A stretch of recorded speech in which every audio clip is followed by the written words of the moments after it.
Shalom, Israel. So first of all, I want to give all praises to the great I am. I know it's been a minute. I've been in YouTube jail, as they say, got my strikes.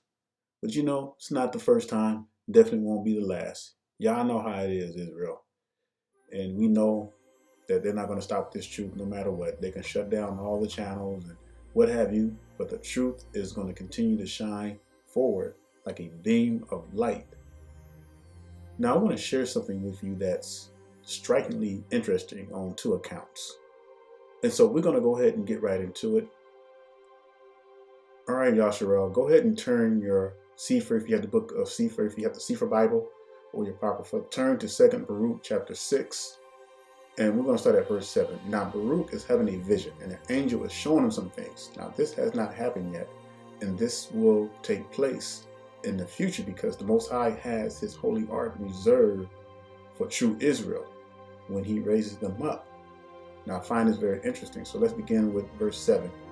And I saw him descend into the Holy of Holies and take from thence the veil and the holy ark and the mercy seat and the 2 tables and the holy remnant of the priest and the altar of incense and the 48 precious stones. Very interesting. Everything that was contained in the ark when the Most High decided to unreveal it or take it away and put it in a safe spot. It says, wherewith the priest was adorned in all the holy vessels of the tabernacle. All right. So Baruch is having this vision, and the angel is showing him where the Ark of the Covenant is being kept into the last day, or until the day that the Most High raises up his true people. All right, verse 8. And it goes on to say, and he spoke to the earth with a loud voice. Earth, earth, earth, hear the word of El Elohim, and receive what I commit to you, and guard them until the last times. Y'all hear that, Israel? Until the last times. So that when you are ordered, read that part again, so that when you are ordered, you may restore them, so that strangers may not get possession of them. See, the Most High is too wise to allow his holy vessels to end up in the hands of our enemies.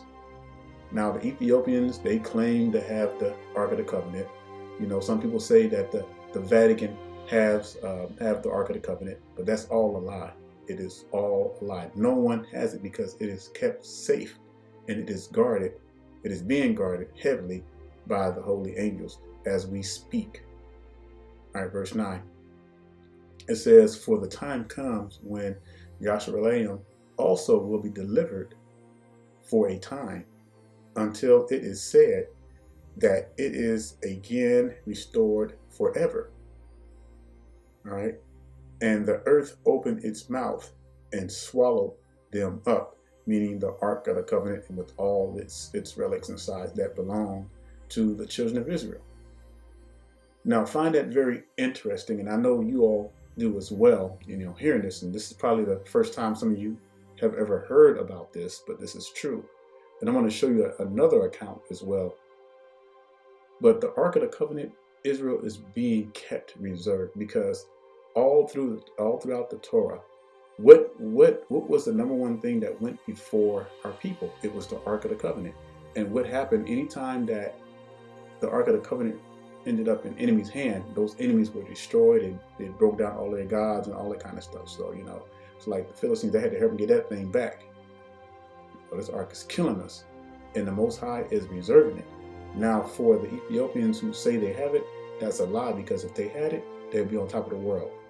The Vatican doesn't have it. It is buried underground somewhere, super safe, being guarded by the angels, just like we read. When is that going to be revealed? We don't know. It's like no one knows the day or the hour. No one knows what's the time that's going to happen. But I do know this, whenever that time is, when the Most High decides to raise us up as a people, and free us from this bondage. He will deliver his ark and restore it back unto his people once again. It's nothing new under the sun. The Most High has never broken his covenant with his people. I'm going to prove that to you. All right, let's go to the book of Hebrews, chapter 8, and I'm going to start with verse 8. It says, for finding fault with them, he says, behold, the days come, says Yahweh, when I will make a renewed covenant with the house of Yasharel and with the house of Yehudah. Now, why does it say with the house of Yasharel and with the house of Yehudah? So you got to understand, back in the Torah, when the kingdom were divided into two, you had your southern kingdom and you had your northern kingdom. Now, Ephraim was the head of the northern kingdom, and Judah, of course, was the head of the southern kingdom. And these two kingdoms have been split ever since then, until this very day, and this very hour, and to this very minute. The kingdoms have been split. But we read that again. It says, for finding fault with them, he says, behold, the days come, says Yahweh, when I will make a renewed covenant with the house of Yasharel and with the house of Yehudah. He's talking about the split kingdoms. All right. We all make up, each nation, each tribe is a nation. There's 12 tribes. All right. 12 tribes make up all these nations of Israel. So he's going to renew the covenant. It's not a new covenant like the Christians like to always try to say. It is a renewed covenant. Why? Because verse 9 tells us, it says, not according to the covenant that I made with their fathers in the day when I took them by the hand to lead them out of the land of Mizmarim, because they continued not in my covenant. All right. So it's very clear that our forefathers did not continue in the Most High's covenant. Why? Because of unbelief, because of their bickering, because of their stiff-neckedness. All right. But that doesn't mean that the seed was destroyed. That doesn't mean the seed was forsaken, because the covenant still stands.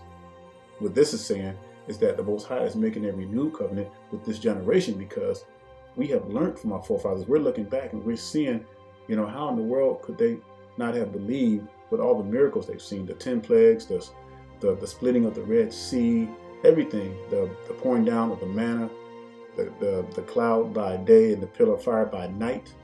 How can you not believe after seeing things like that? And here we are in this generation. We've never seen these things, but yet we believe.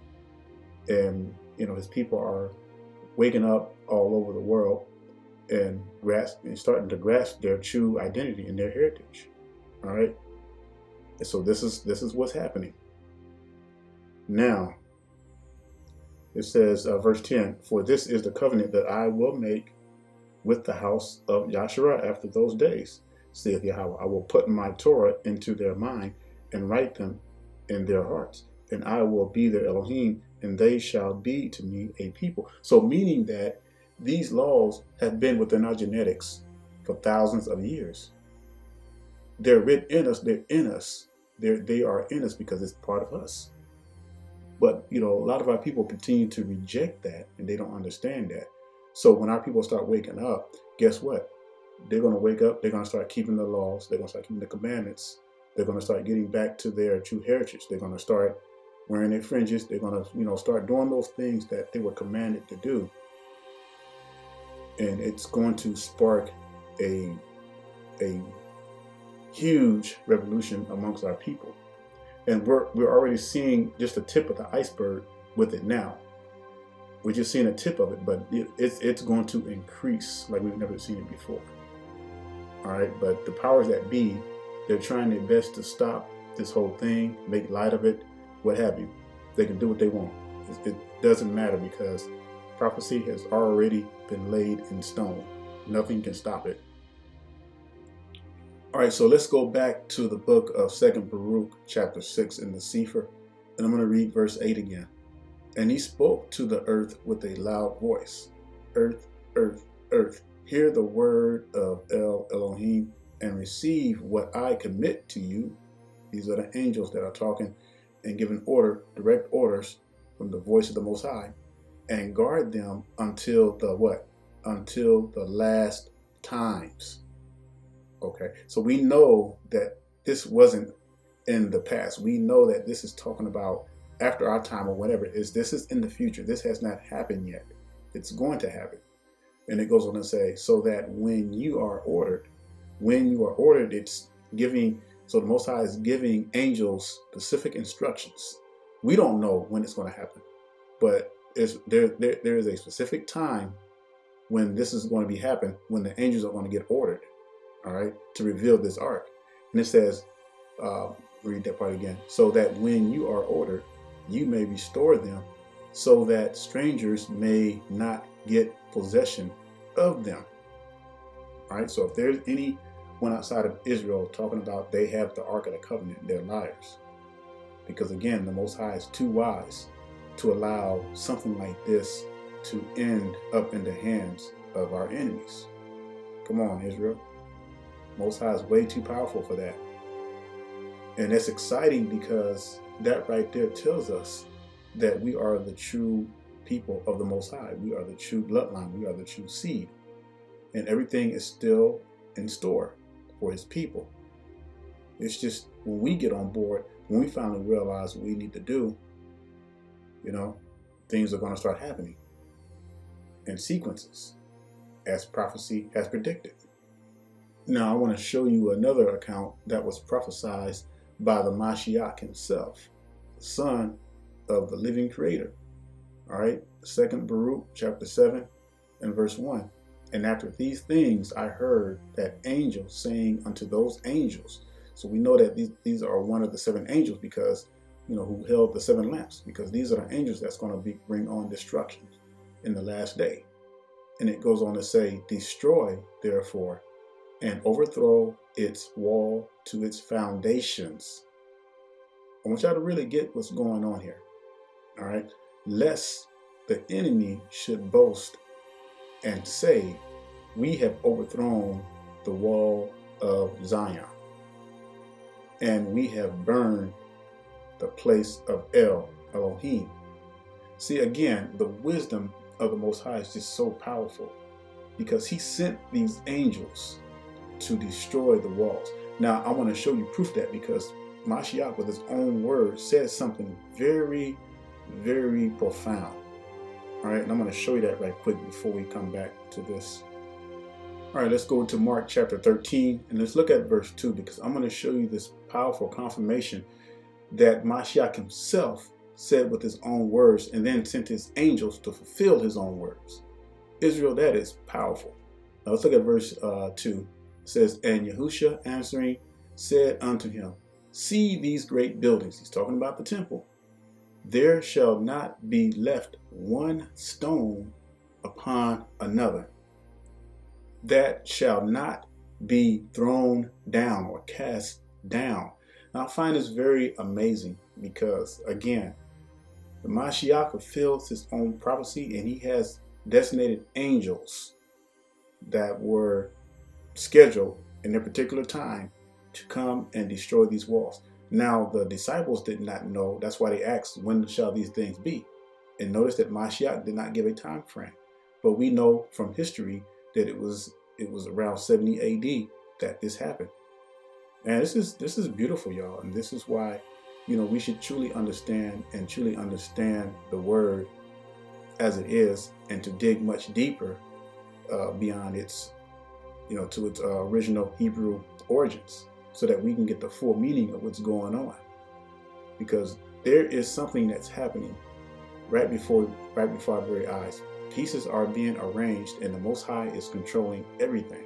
Even though this world is given into the hands of the wicked, the Most High still controls everything. He holds all the cards. So that's why we have nothing to fear, and nothing to apologize for. We ought to be proud who we are and practice it loud and clear. And now when we come back to 2nd Baruch chapter 7 and see that Mashiach sent his destroying angels to destroy the walls so that these heathens could not get credit or brag. See, that's what they like to do. They love to brag. All right. And so they're very boastful in thinking that they've conquered Israel, but they have not even close.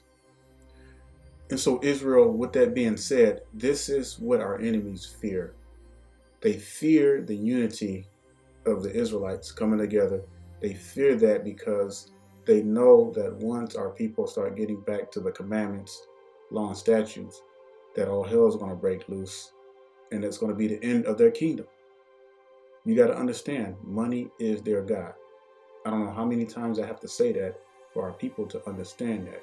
Money is their God. You take away their money, they have nothing. They don't even have a foundation. You take away that, that's it. It's a wrap. But unfortunately, our people have gotten so caught up in that, the whole money thing, and that's what's kicking our butts right now, because our people love money so much, they love comfort so much, they love fashion so much, that they're willing to lose their soul in order to keep it. And we already know that there's going to be many that's going to fall by the wayside. So Israel, shout this message from the mountaintops. Shout it loud and clear so that our brethren and our sisters can get the word, whether they listen or not.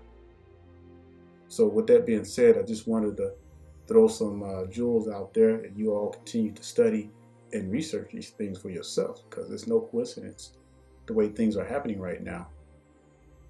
And this Ark of the Covenant that the Most High has prepared for our people, He is going to reveal it again whenever that time is, Israel. And none of us, not me, no one knows when that time is going to be. So, stay strong, keep your eyes open, and practice those righteous acts. I'll say shalom and stay strong.